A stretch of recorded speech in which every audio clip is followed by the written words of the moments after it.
Hello दोस्तों, स्वागत है आप सभी का आज के इस नए वीडियो में। आज मैं आप लोगों को संज्ञा से रिलेटेड कंप्लीट ऑब्जेक्टिव करवाने वाला हूं, तो आप लोग वीडियो के अंत तक बने रहिएगा। इससे पहले आप लोगों को एक ज़रूरी सूचना है। जो इससे पहले मैंने संज्ञा का परिभाषा, संज्ञा का प्रकार और उससे संबंधित जो परिभाषा है उस सभी को उदाहरण पूर्वक अच्छे से समझाया है इससे पहले के वीडियो में। तो अगर आप लोग वो वीडियो नहीं देखे हैं तो वो वीडियो पहले देख लीजिए, उसके बाद आप लोग देखिएगा जो ऑब्जेक्टिव कैसे आप लोगों से चुटकियों में सॉल्व हो जाता है। तो चलिए शुरू करता हूँ। तो देखिए, हमारा पहला जो क्वेश्चन है वो है भीड़ शब्द संज्ञा है, मतलब भीड़ शब्द कौन सा संज्ञा है। तो आप देख सकते हैं यह ISC 2021 में पूछा गया प्रश्न है। तो भीड़ से क्या होगा, समूह का बोध होता, तो इसलिए यह क्या हो जाएगा, तो समूहवाचक संज्ञा। तो इसका आंसर हो जाएगा ऑप्शन नंबर डी। दूसरा है जो दिवाली शब्द संज्ञा है, मतलब दिवाली शब्द कौन सा संज्ञा है। तो आप लोग जानते होइएगा जो दिवाली क्या है, तो किसी खास पर्व का नाम है, इसलिए यह क्या हो जाएगा, व्यक्तिवाचक संज्ञा। तो ऑप्शन नंबर बी इसका करेक्ट आंसर है। तीसरा है जो संसार शब्द कौन सा संज्ञा है। तो संसार शब्द जो है यह हो जाएगा व्यक्तिवाचक संज्ञा। तो ऑप्शन नंबर सी इसका करेक्ट है। नेक्स्ट हमारा चौथा क्वेश्चन है जो रक्षाबंधन कौन सा संज्ञा है। तो रक्षाबंधन में क्या है, तो किसी खास त्यौहार का नाम है, इसलिए यह भी क्या हो जाएगा, तो व्यक्तिवाचक संज्ञा। तो ऑप्शन नंबर ए इसका करेक्ट आंसर है। उसके बाद है जो दक्षिण शब्द कौन सी संज्ञा है। तो दक्षिण भी क्या है, तो किसी खास दिशा की नाम है। तो मैंने बताया था जो जिस संज्ञा से किसी खास व्यक्ति या वस्तु कुछ भी बोध हो, जिससे एक का बोध हो, उसे हम लोग क्या बोलेंगे, व्यक्तिवाचक संज्ञा। तो दक्षिण भी क्या है, किसी खास दिशा की नाम है, इसलिए यह भी क्या हो जाएगा, तो व्यक्तिवाचक संज्ञा। ऑप्शन नंबर बी इसका करेक्ट है। उसके बाद है पुस्तक, पुस्तक शब्द संज्ञा है। तो मैंने बताया था जिस शब्द से उस प्रकार के पूरी जाति का बोध होता है उसे हम लोग जातिवाचक संज्ञा कहते हैं। तो सिर्फ पुस्तक अगर बोलिएगा तो पुस्तक से क्या हो जाएगा, तो पुस्तक की पूरी जाति का बोध हो जाएगा, इसलिए इसका जो आंसर हो जाएगा। हमारा क्वेश्चन है 7 नंबर जो कुर्सी शब्द संज्ञा है। तो कुर्सी शब्द कौन सा संज्ञा है। तो कुर्सी भी क्या है, पूरी जाति का बोध हो जाएगा, तो इसका आंसर हो जाएगा ऑप्शन नंबर बी। अगर लकड़ी पूछा जाए तो लकड़ी क्या हो जाएगा, तो द्रव्यवाचक संज्ञा, मटेरियल नाउन। और कुर्सी बोला जाए, चाहे कुछ भी नाम बोला जाए उस फर्नीचर के नाम का, तो वो सभी क्या हो जाएगा, तो जातिवाचक संज्ञा। उसके बाद है जो अर्थ के विचार से संज्ञा के कितने भेद होते हैं। तो अर्थ के विचार से जो है संज्ञा के 5 भेद होते हैं। मैंने बताया हूँ इसके पिछले वीडियो में, व्यक्तिवाचक, जातिवाचक, समूहवाचक, द्रव्यवाचक और भाववाचक। अगर आप लोग वो वीडियो नहीं देखे हैं तो उसका लिंक मैं डिस्क्रिप्शन में डाल दूंगा, वहाँ से आप लोग देख लीजिएगा पहले, उसके बाद आप लोगों को ऑब्जेक्टिव आसानी से बन जाएगा। उसके बाद नेक्स्ट हमारा 9 नंबर क्वेश्चन है जो कौन सा शब्द जातिवाचक संज्ञा नहीं है।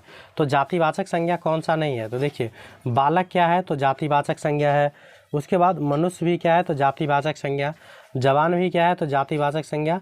सुंदर क्या हो जाएगा, तो ये भाववाचक संज्ञा है, इसीलिए यह जातिवाचक संज्ञा नहीं होगा। तो ऑप्शन नंबर सी इसका करेक्ट आंसर है।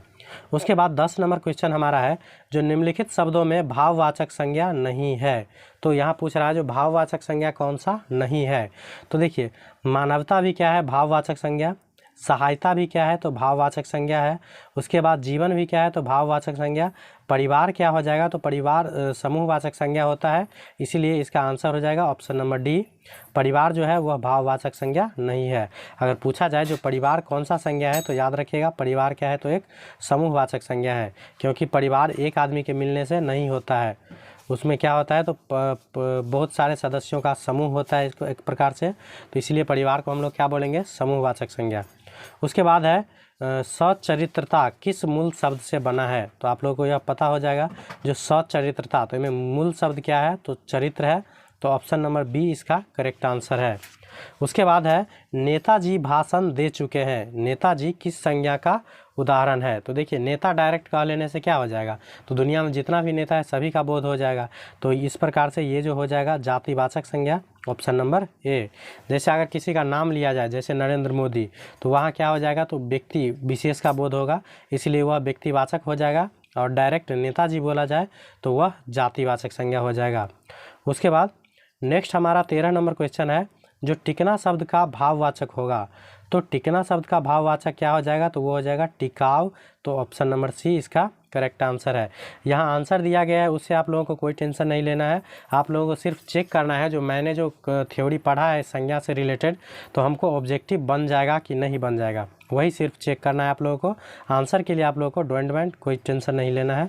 उसके बाद नेक्स्ट हमारा 14 नंबर क्वेश्चन है, जो निम्नलिखित शब्दों में से कौन सा शब्द संज्ञा है, तो इसका जो आंसर हो जाएगा ऑप्शन नंबर डी क्रोधित। और अगर पूछा जाए क्रोधित कौन सा संज्ञा है, तो आप लोग बताइएगा कमेंट बॉक्स में। उसके बाद 15 नंबर क्वेश्चन है, जो इनमें से भाववाचक संज्ञा नहीं है, तो भाववाचक संज्ञा कौन नहीं है, तो देखिए गुनी भाववाचक है, जीत भी क्या है भाववाचक, रोना भी क्या है भाववाचक, हिमालय क्या है तो किसी खास पर्वत का नाम है, इसलिए यह व्यक्तिवाचक संज्ञा हो जाएगा।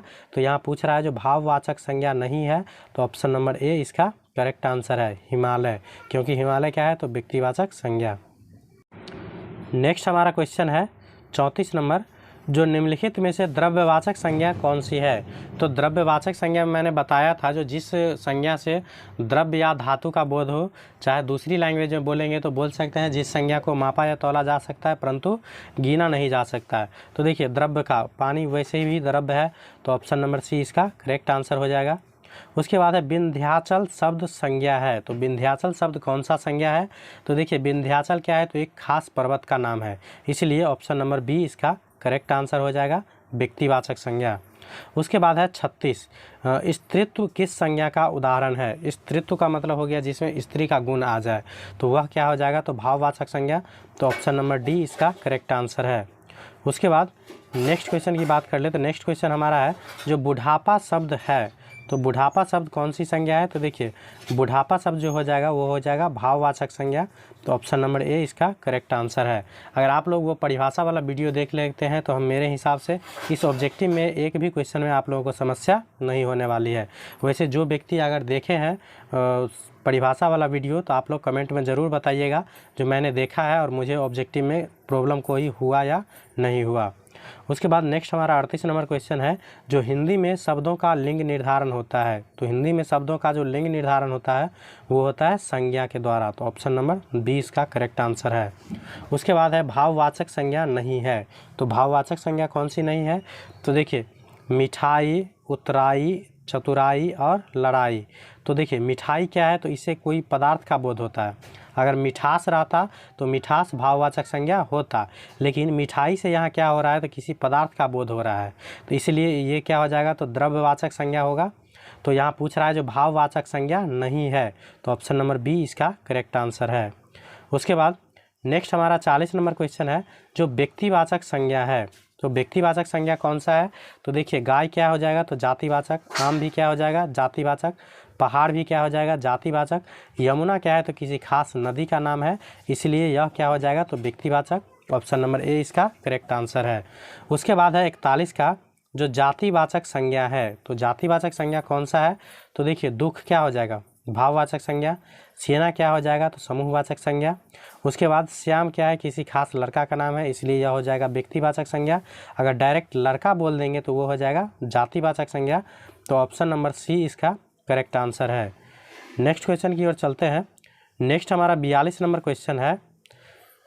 42 नंबर क्वेश्चन बोल रहा है, जो वस्तु, स्थान, भाव या विचार के द्योतक शब्द को क्या बोला जाता है, तो मैंने बताया है जो किसी भी व्यक्ति, वस्तु, स्थान या भाव के विचार के द्योतक शब्द को क्या बोला जाता है, तो इसका आंसर हो जाएगा ऑप्शन नंबर ए संज्ञा।